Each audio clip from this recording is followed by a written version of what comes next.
Hey guys, DJ here at Top Tech Cards and Games, and this video I'm going to do a deck tech on the Control Nameless Girl / Joan of Arc deck for the Forceful Trading Card game. Your hero is Nameless Girl. Her ability is you can pay 4 mana to flip her over, or if a human was sent to your graveyard this turn, you can flip her for free. And on the flip side, she is a 12/12 that kills all humans when she enters play. You can tap her to prevent all damage from a human, or you can pay a colorless and a red to deal 500 damage to a human. So a lot of anti-human abilities. The most interesting thing is being able to flip her for free. The deck is red, white, and blue, so we're going to go through the stones. We're primarily white, so we have 4 Magic Stone of Light Vapors, 4 Magic Stone of Heat Ray, 1 Magic Stone of Heartscore, and then 1 Mooj Dart. Mooj Dart is like the most important land in the deck, stone in the deck rather, because it lets you make your opponent's creatures into humans, so you can kill them. So it turns on a lot of utility in the deck. Just going through the creatures, we have 4 of the white Joan of Arc, the Awakened Purity.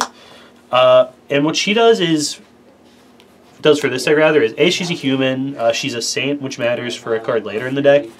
Her first ability prevents the damage dealt to a human, or a fantasy or human, first time every turn, so she can prevent the damage dealt to herself, which can create a lot of interesting 2-for-1 situations.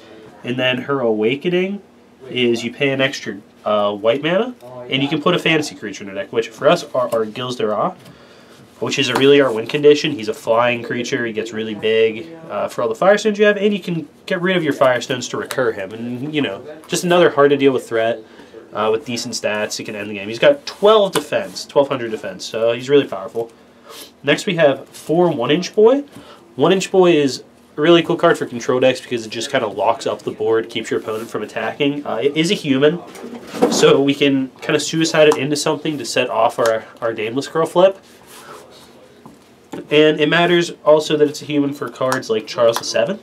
What Charles does is let you pay 1 to banish a human, and then you can either return a Resonator to its owner's hand or draw a card. Charles lets you activate your Joan of Arc flip basically whenever you want. So if he's in play, you can just pay a mana, draw a card, bounce a creature, whatever, and then just flip her. And even in the matchups where your opponent's creatures aren't primarily humans, a 12/12 is really big, so that's kind of huge. Then we have 3 Cheshire Cats. It's just some card draw, filtering. You know, if you're given the opportunity to shuffle away also with it, like if you can block with it after you put a card on top, even better. But at the worst, it's 1 mana that digs 2 deeper. And puts a body on the board to cast Inquisition.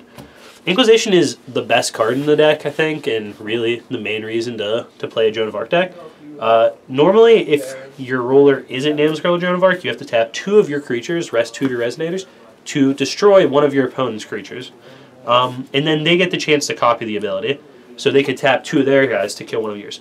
When Nameless Girl or Joan of Arc is your ruler, you only have to rest 1 dude, which really increases the card's effectiveness. And then for your opponent to copy it, they would still have to tap 2, which more often than not in this deck would mean if they copied it, they would be killing a human, so we could flip our ruler. So normally it just is a 1 mana kill target creature spell, and you tap something like a Cheshire Cat.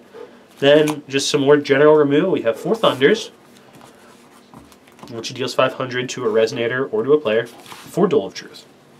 Duel of Truth is a card that I was actually pretty shaky on for a long time. Obviously it's really good at just dealing with threats, but the 12/12 flip Joan of Arc is much bigger than most other cards, so it's pretty easy to just profitably fight and deal 12 to something without really losing anything. It also combos with the other Joan of Arc well, since she'll just prevent the damage. So it's another 1 mana, basically just kill something spell. Then we have 4 Dream of Juliet. This card just does everything. Killing an addition is really relevant sometimes. The blink ability to remove a creature from play and put it back in can dodge buffs, you know, keep a creature from attacking for a turn, reset one of your creatures that you might want to use another effect of, or dodge a removal spell. It just does so much, like, for a 2 mana card. And then we have 2 Voice of the False God. Voice is the only real draw engine in the deck. Like, Cat does dig you deeper, but it doesn't really create much card advantage since it's just an O2 on the board. And you draw the cards you put back again. Like, yes, it does create advantage, but it's not, like, real advantage. Voice lets you banish a creature and draw 2 cards. If the creature you banished was a human, you draw 3, though. Which, again, this gives us a way to get our human off our board, fill our hand up, and then just flip our Nameless Girl for free. Then we have 2 Breath of the God. This card costs 0 mana if you use it on a Saint, which would be the Resonator Joan of Arc. And what it does is it makes your creature, or a J-Roller, you can target either one with it, makes them untargetable by spells and abilities this turn, and you draw a card. So you blank a removal spell, and then it cantrips, which is really sweet. You could play more of them. Some matchups, like against the Fairy Tale decks, the Grim decks, it's just not really a relevant card, which is why I'm only playing 2 of them in my main deck.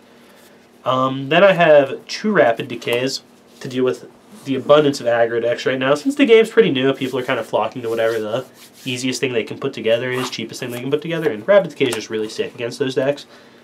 And then the hard matchups for your deck are mostly the Nightmare decks, the Werewolf decks, and then the black decks aren't great, the Vampire decks, but this doesn't help there. What this card does, Return to Stories, is it removes a Nightmare or Fairy Tale Resonator from the game. Almost all of the Werewolf cards are Nightmares, so this really clears the gap in that matchup, as well as some of the decks that play Fairy Tales but don't play humans, just helping you really keep the board clear. Because of Moodstar, it's never really like a bad card to have in your deck, since you can just change their Resonators into whatever type you want.